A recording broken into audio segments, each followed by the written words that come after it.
really makes a video go viral? I got the idea for this question from a blog that I read this morning from a blogger by the name of Constance Aguilar.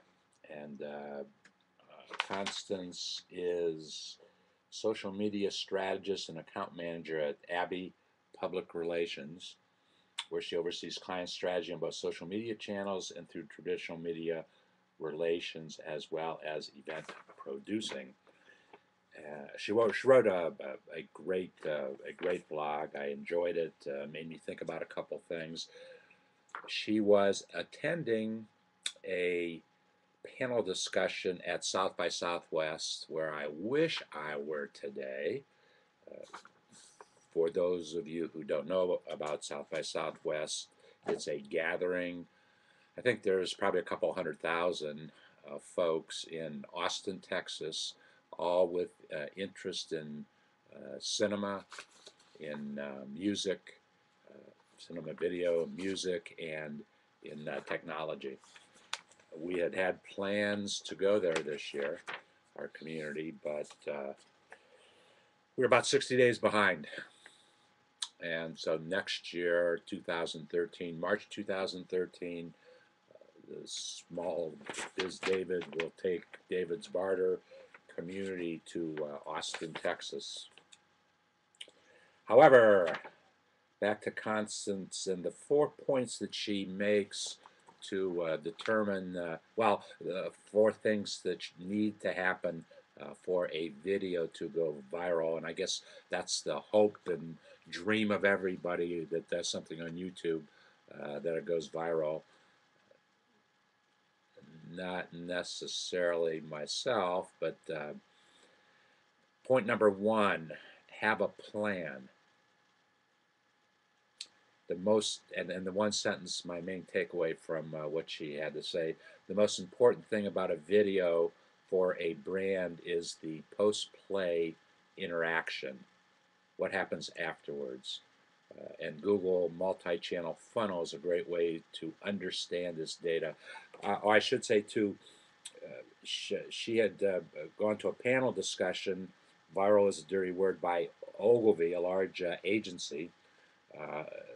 Robert John Davis and Jeremy Sanchez from Ogilvy. They were the ones whose ideas these actually are, and Constance is paraphrasing them. Point number two, get creative in your context.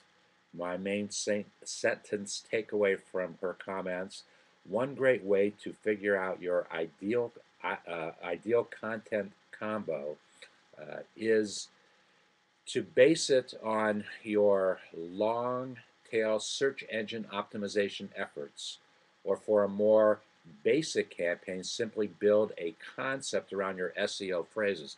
That's precisely what we do with our YouTube videos.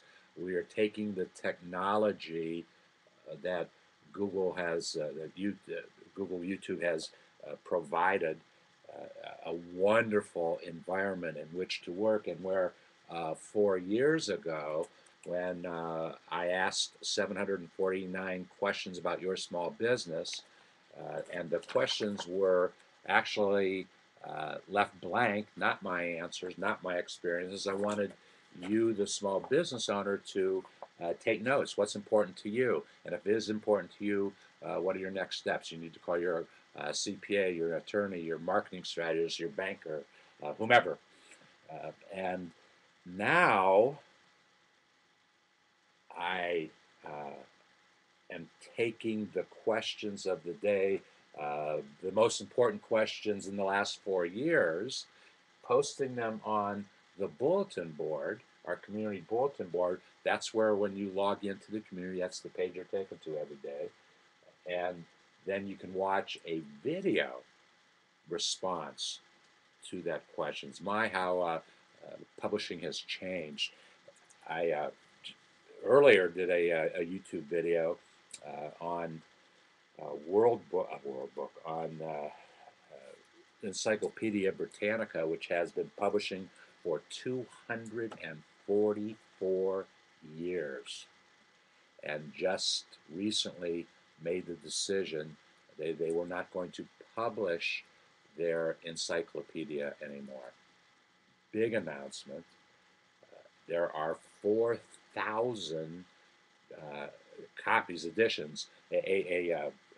Encyclopedia Britannica today, I think I had a picture of it. It's 32. It's 32 volumes. You can see that on a shelf someplace. And it weighs 128 pounds.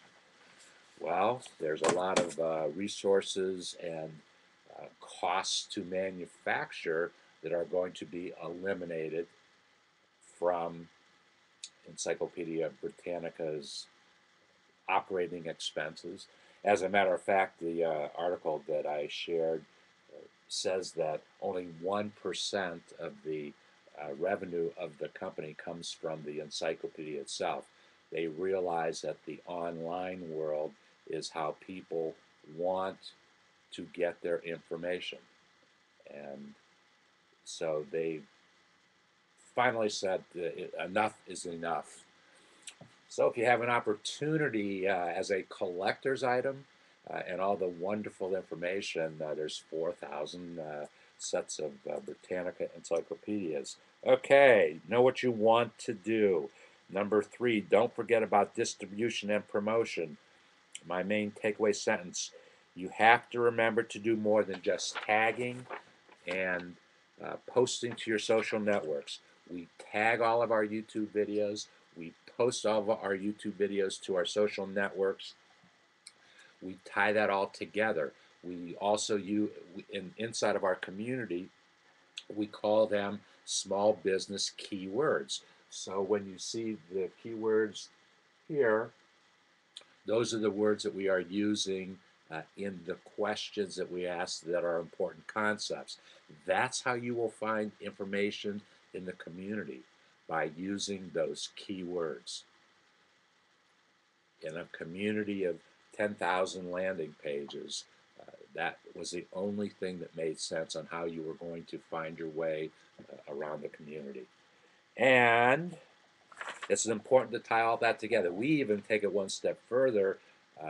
Maybe they're saying Google Plus is social media or social. I don't know if they were making reference, but we find it very important to take all of the small business keywords that started as a YouTube video and ended up as a written word someplace, if not any, well, for sure, ended up on our community bulletin board. And sometimes I will also send those to Facebook, LinkedIn, and Twitter. We make it very easy for you to do that in our community. If you like the question, you like the answer, you can share it in LinkedIn, Facebook, Twitter, Google Plus.